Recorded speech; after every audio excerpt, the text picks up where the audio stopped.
Hi everyone, today we will talk about how to fix or how to solve the problem of not loading on the application of Pinterest. We go to settings.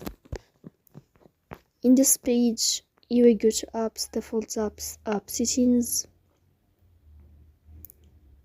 In this page, you will go to this window of Pinterest and you will click here. In this page of app info, you will click on first stop and you will click OK. Here you will enter to the window of storage. Then we click on clear cache. In the end, you can turn off your phone and you can wait a moment to restart your phone again to fix that problem. If it's not working with you, then you can just update your app.